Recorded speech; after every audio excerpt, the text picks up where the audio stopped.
We're going to be going over some of the changes to jungle in Season 14, bringing ourselves up to speed with the role, and we're also going to be taking a look at comeback XP mechanics in League related to lanes and to the jungle. So jungle is actually currently the only role in the game that gets comeback XP from minions or monsters. You may be under the impression, as I actually was, even as a GM sport player, that, regular roles get more XP if they come back into the game. For example, if somebody had been AFK, or if somebody falls really far behind in levels in a lane, or if a support chooses to spend a lot of time roaming, it feels like that when you go down like that a lot of levels, that when you get back to laning, you seem to gain more XP from minions in order to rebound and catch up. But that's not really the way that it works at all. The only access to catch up XP that laners have is on getting a kill or an assist on a much higher level opponent. Now, this could work in your favor as a support who's fallen behind in levels, because if you do manage to pick up a bunch of assists, that can help slingshot you back into the game to some extent, but not quite the same thing as coming back and just sitting in your lane and gaining XP back through minions dying. Jungle is really the only role that has this, and it was introduced all the way back in Season 11 with the change that added in 11.10, Comeback Kid. When a jungler is at least 2 levels below the average level of all players in the game, they get increased XP from large and epic monsters. Large monsters just being the main monster in any jungle camp. And these camps will grant 50 XP more per level below the average level of all players in the game you are. So another way to think about this is, because you have to be 2 levels below in order to have this activate, really each camp is giving you an extra 100 XP, or more if you happen to be 3 levels, calculated as 3 levels below. But there's a lot of things about the way that this is written that are just inaccurate. And of course it's outdated because this is back from 11.10. So the first thing is that when it says the average level of all players in the game, as far as I can tell, this isn't accurate. And the way that this actually works is the 4 highest level players on your team and the 4 highest level players on their team are taken into account and averaged to get the average level in the game. And so that usually is going to mean that a support is excluded because they're usually, the lowest level in the game compared to everybody else. So that usually means that the support on each team is excluded, but not necessarily. Just depends on who's, behind in levels. And so that's really important to keep in mind, because there could be this deceptive perception that, because of the support's level or something like that, that the average level is different than it actually is in the game when trying to take a look at this. The other thing that's important to keep in mind is that, what does it mean to actually be 2 levels below the average level of all players in the game? And League works really strangely in this way, which is that, and this was changed and updated, and we'll get into that, but originally the way that this actually worked is levels were just always rounded up if you were ever above that level threshold. So for example, if you were level 3, but you had a little bit of experience towards level 4, you were just considered level 4. So when you look at the average level, it may seem like, a certain way, or that you're only 1 level behind, but in reality it would count you as being 2 levels behind because of where everyone actually was basically being counted as a level up. And so because of that, the old system was really counting you as 2 levels down if you were 1.1 levels below the average of those 8 people with the highest level in the game. And of course that could even include yourself, which is an interesting way that would be calculated, but of course it can. And that was eventually changed. So let's see if we can find it here, where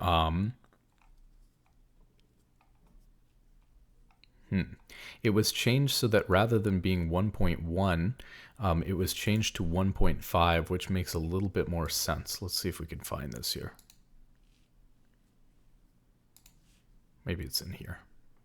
Yeah, we can see it here in patch 13.20, right at the end of season 13. They changed it so that the comeback experience threshold was increased to 1.5 levels instead of 1.1 levels. And so that's a really big change, because One of the ways that they nerfed ganking heavy junglers and rewarded farm heavy junglers was by, basically increasing this threshold. So you have to be 1.5 levels instead of 1.1 levels behind in order to benefit from this extra experience. What is interesting to note, though, is that 1.5 levels isn't really that much. So in fact, if you think about the way that this works, because you're rewarded for being behind and could get extra XP if you're 1.5 levels or more behind, you should always opt to, clear some camps for the most part, not always, but you should almost always opt to get your rebound XP first, then engage in fighting with the opponent again. So if you were to fall behind, 1 or 2 levels, 1.5 to 2 levels, and then you just go straight to your camps and make sure that you're getting that rebound XP until it falls off, you're essentially at maximum going to be 1.5 levels behind the opponent. Even during that time period where you're, first getting back and trying to get your rebound XP, it'd be hard to imagine that you'd be much more than 2 levels behind. And so that means that in the jungle anyways, it's really impossible to create a level deficit of more than really like 2. Now, of course, in practice, if the person is like ramming their head against a wall, running out of base and ganking and fighting, instead of taking their camps, or if the enemy jungler is able to invade them and kill them before they can take their camps and get their rebound XP, then of course this could be the case and you could see a 3-level lead or more develop. But generally speaking, you would think that it would be hard to fall more than 1.5 levels behind the enemy jungler, which is not very much, and seems a little bit abusable here. Now, the other thing that was changed with this patch, which is really important to note, is that the minion experience reduction, which is junglers get reduced experience for standing near minions in a lane, so that they can't sap a bunch of experience from the lanes in order to make themselves stronger, or in order to hit certain level ups and certain power spikes and breakpoints. And so they actually increased that from a 60% reduction to a 70% reduction, and this is based on time in the game. Something that's really interesting to note is that they also removed the penalty of being removed if you had evolved your pet. So when you finish your jungle pet, you used to, before this change, this would just completely go away. And now, as we can see, this just doesn't go away, but it does go away at 20 minutes, whereas before it ended at 25%, at 14 minutes. So, it'll go away at 20 minutes anyways. So these are important things to keep in mind, because we're essentially hurting ganking junglers by making it harder to rebound in XP, by reducing the XP that you're getting for sitting in a lane over and over again if you're trying to make these ganks work, whereas you get more from doing your camps, obviously. But one thing that is worth noting that's really interesting is that actually this minion experience reduction, which starts out really high, actually not only does it go away over time, but it also goes away completely if you're 1.5 levels behind the enemy. So that's really interesting, because if you do gank a lot and you do fall behind in levels, you can actually sap XP from your laners in order to catch back up, because this just completely goes away. So that's kind of an interesting thing.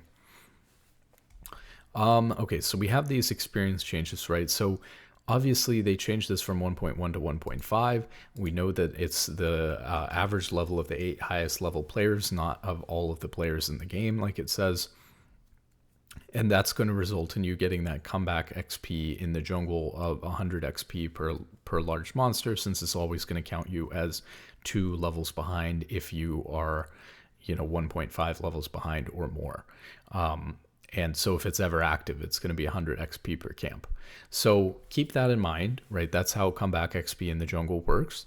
The other thing that's really important to keep in mind for Season 14 jungling is how the buffs were changed.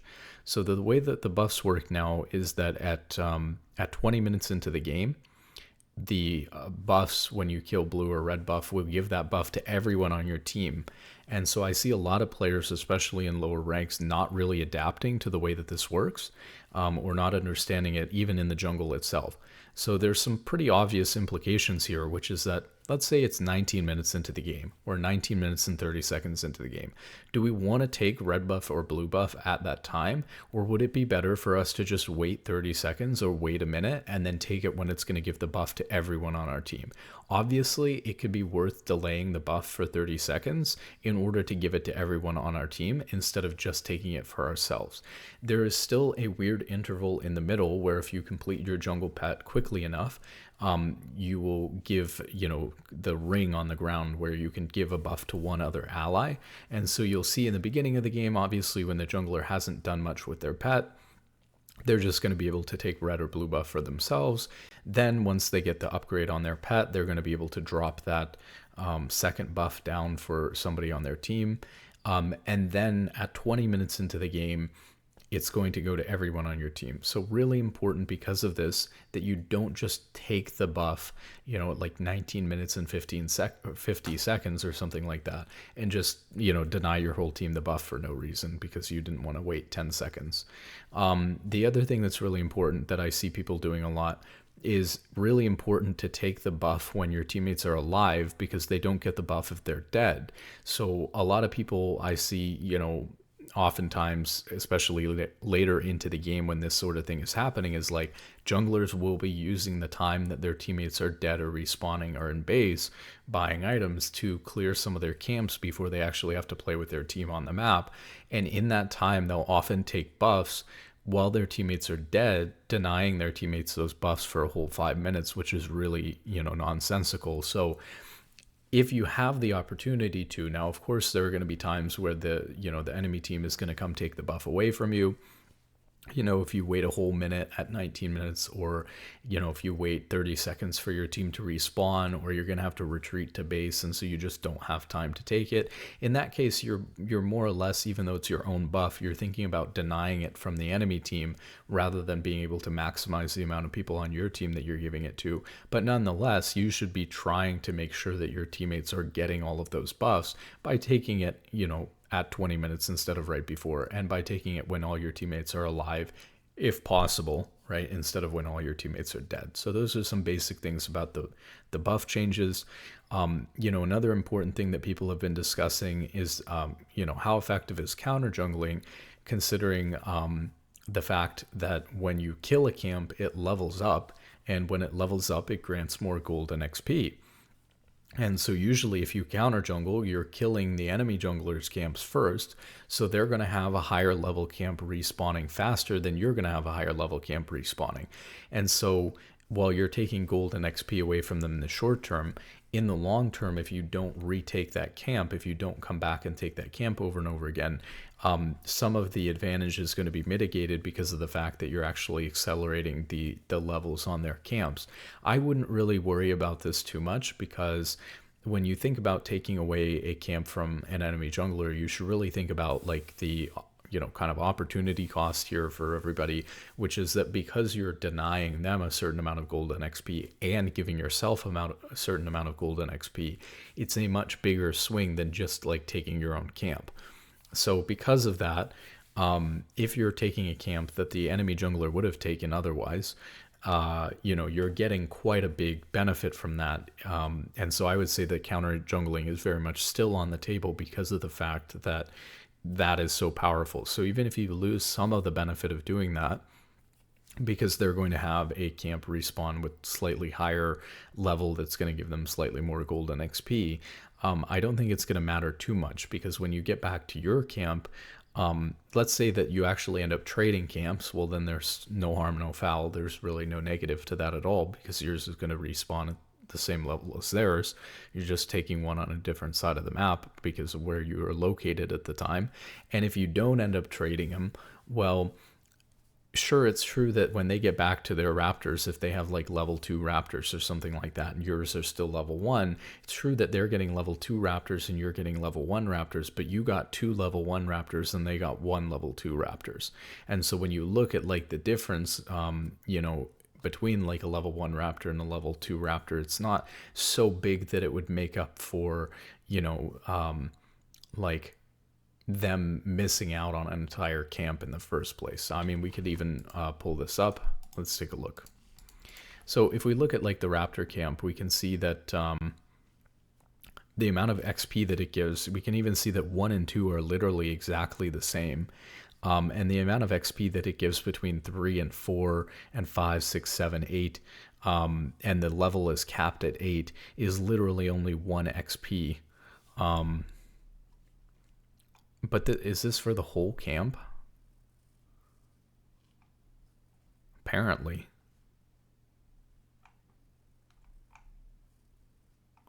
Maybe, no, this has got to be for like one small raptor or something. There's no way the whole camp gives. Okay, so let's see. We've got the Crimson Raptor. This is linking back to the same thing.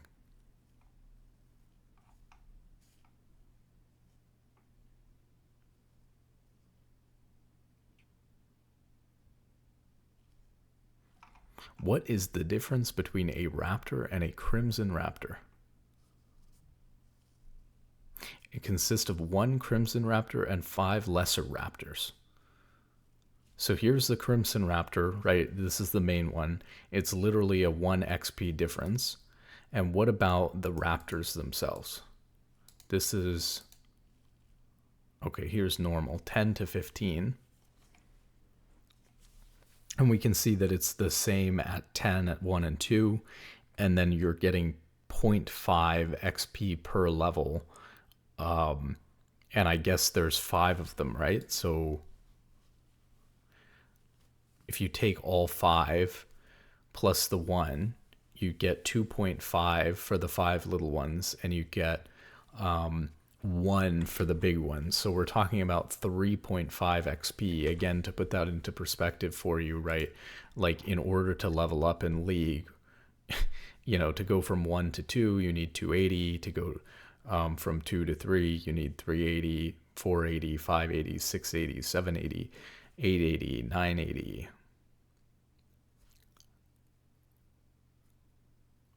1080. And this is in addition to the previous one. So it gets higher every time, and we're talking about 3.5. And we're talking about these camps being on a, you know, significant timer. So even if they start adding up, we're really not talking about much of a change in XP here, are we? I mean, nobody even cares about 3.5 XP, right? So this would be the difference in lane between like missing 1 range minion of XP. Even then, I would guess a range minion gives you more XP than that. So I really wouldn't worry about this little detail. I think that this is being completely overblown. I think that obviously you're just fine to counter jungle. It's really effective in taking the entire amount of XP and gold away from them.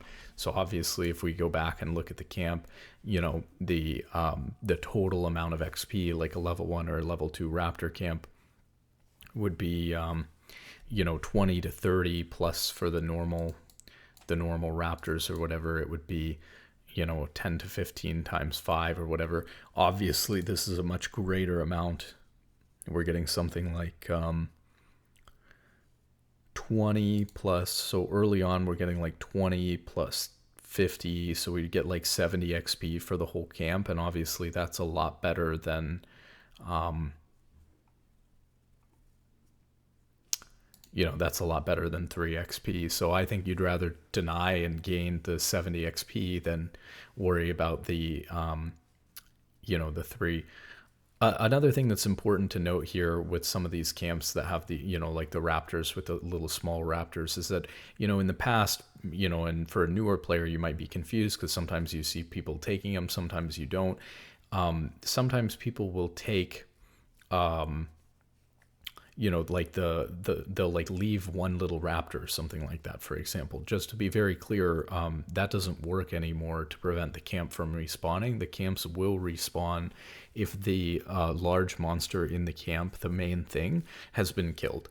And so there's no reason to ever leave that golden XP on the table, you know, unless it's like a very situational close timing thing. You do see some high-level junglers like allowing like skipping little raptors or skipping little krugs and allowing them to fade away and allowing the camp to respawn if they are forced to move to a situation in a certain timing. But that's only because the gold and XP swing from going to that play is going to be much more impactful than finishing off the little Krugs. So you'll see them move in that situation, but you're not leaving if you're counter jungling one Raptor, because it's not going to do anything to leave it. So if you have time to take it, you might as well take it, especially because, of how much XP it's giving compared to how little of the camp it actually is. So that's really important to note. So let's see, what do we have here? So we've covered the buffs, we've covered the rebounding XP. Another important fact, right, is this minion reduction in XP, because if you're a jungler and you're sitting in a lane sapping XP, you're really not going to get very much XP for doing that, especially the earlier into the game that you do that.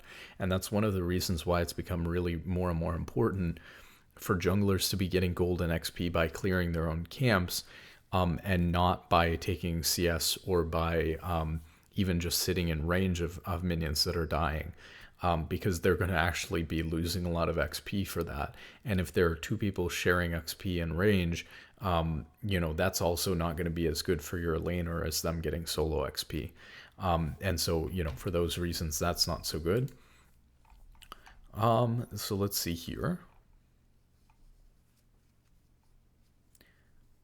So again, when we talk about the catch-up XP, another really important thing to note is this on 13.4, because this is talking about the catch-up XP that you do get as a laner.